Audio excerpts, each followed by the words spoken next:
لگی کیا چچا سارے شہزادے پانی سے پیاسے چلے گئے، کیا بچیوں اور عورتوں کو بھی پانی نہیں دیا جائے گا؟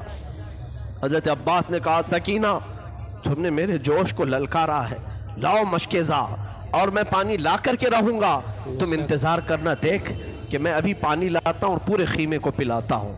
مشکزہ اٹھایا اور چل پڑے دریائے فرات پر۔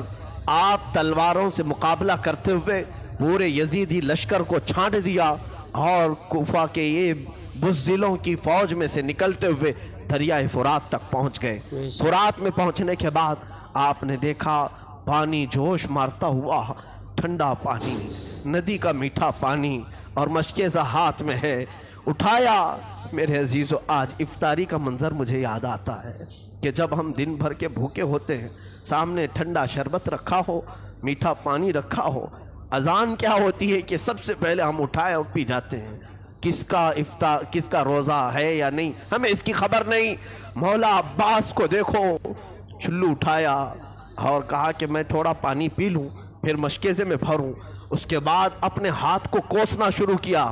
برا ہو تیرا، تو نے حسین کے بغیر پانی پینے کا سوچا کیسے؟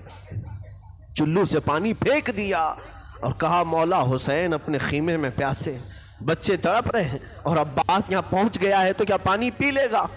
ایک قطرہ بھی پانی نہیں پیا، پورے مشکزے میں پانی بھر لیا اور اس کے بعد چل پڑے۔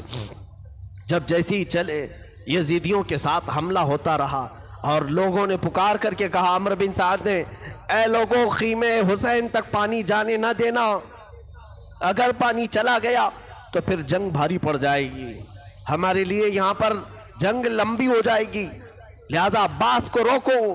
کسی طرف سے ایک ظالم آیا، جس ہاتھ میں آپ نے مشکزہ پکڑا تھا اس ہاتھ کو اس نے تلوار سے کاٹ دیا، مونڈھے سے ہی ہاتھ گر گیا۔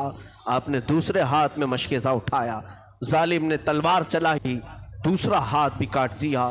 عباس کو اسی لیے کہا جاتا ہے کفین، ذوالکفین، دو ہاتھ والا، سب دو ہاتھ والے ہوتے ہیں، لیکن عباس علمبردار کے دونوں ہاتھ جیسے نکلے، اب بھی مایوسی نہیں تھی، اپنے دانتوں سے مشکزہ اٹھا لیا۔ وہ پانی کا مشکزہ جو ہوتا تھا چمڑے کا، دانتوں سے اٹھا لیا اور کہا میں پہنچا کر کے رہوں گا خیمہ حسین میں۔ پکارے عباس، اے سکینہ میں پانی لاؤں گا تو خوب پینا، کٹے ہیں بازو چھدا ہے سینہ، ابھی میں کٹے ہیں بازو چھدا ہے سینہ۔ یہ عباس علمبردار کی زبان سے الفاظ نکل رہے تھے، اسی اثنا میں ظالموں نے ایک تیر ایسا چلایا کہ وہ سیدھا تیر آپ کی آنکھ میں گھس گیا، آپ کی بائیں آنکھ کی پتلی باہر آ گئی۔ اب تو حال یہ تھا کہ میرے عزیزو تیر نکالنے کے لیے ہاتھ بھی تو نہیں تھے، تیر اگر کھینچ کر کے نکالا جائے ہاتھ بھی نہیں تھے، اور ظالموں نے تیر برسانا شروع کیا۔ عباس اب تک نہیں روئے، ہاتھ کٹ گئے، آنکھ میں تیر چبھ گیا، رونا نہیں آیا۔ اسی اثنا میں کسی نے آ کر کے مشکزہ پھوڑ دیا، پانی کا۔ عباس کا صبر نہیں ہو سکا، چیخ نکل گئی، ہائے مردود تو نے کیا کیا، میرے ہاتھ لے لیا، آنکھ پھوڑ دیا۔ ٹھیک تھا لیکن یہ پانی میں سکینہ تک پہنچا کر آ جاتا۔ آپ اسی غم میں نیچے زمین پر گر گئے۔ سوچو جو گھوڑے پر بغیر ہاتھوں کے گرا ہوگا کیسے گرا ہوگا؟ تم اگر اوپر سے گرو گے تو ہاتھ وغیرہ سے اپنے آپ کو سنبھال لو گے، دونوں کٹے ہوئے ہاتھوں سے جب کوئی گھوڑے سے گرتا ہو، چاہے وہ منہ کے بل گرے کہ سر کے بل گرے، کس طرح سے گرا ہوگا؟ جبکہ ایک آنکھ میں تلوار ہے۔ پکارا اپنے بھائی کو، اپنے بھائی امام حسین کو پکارا، مولا حسین دوڑتے ہوئے آئے۔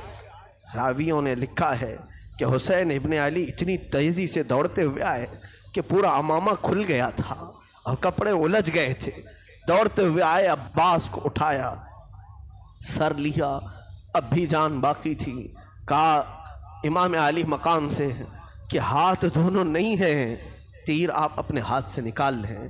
دونوں ہاتھ کٹے ہوئے تھے، امام علی مقام نے تیر آنکھ سے نکالی تو آنکھ کی پتلی بھی تیر کے ساتھ باہر آ گئی، دوسری آنکھ میں خون جمع تھا۔ عباس اسی اثنا میں کہہ رہے تھے مولا بس دو تین خواہشیں ہیں۔ کہا عباس کہو تو صحیح۔ کہا پہلی خواہش یہ ہے کہ آنکھ پر جمع ہوا خون صاف کر دیں، آخری بار ایک بار آپ کے چہرے کو دیکھ لوں، ایک بار آپ کا دمکتا ہوا چہرہ دیکھ لوں۔ مولا حسین نے اپنے عمامے کے کپڑے سے ان کی آنکھیں صاف کی۔ جب آنکھ کھولی تو عباس سے کہا اور کیا خواہش ہے بتاؤ؟ کہا مولا میری لاش کو اٹھا کر خیمے کی طرف مت لے جانا، خیمے کی طرف نہ لے جانا۔ کہا کیوں؟ ساری لاشیں تو میں نے وہیں جمع کی ہیں۔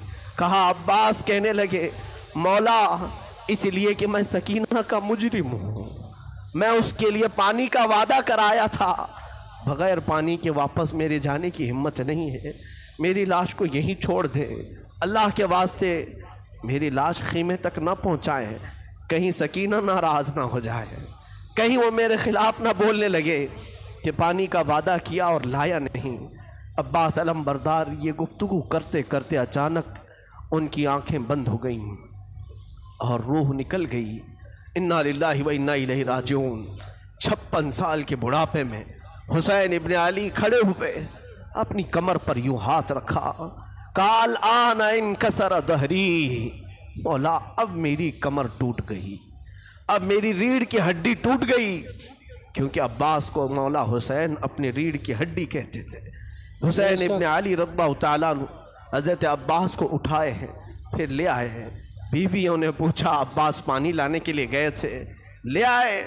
کہا پانی تو نہیں لے آئے، وہ خود پینے کے لیے نانا کے حوض کوثر چلے گئے ہیں، وہ جا چکے ہیں۔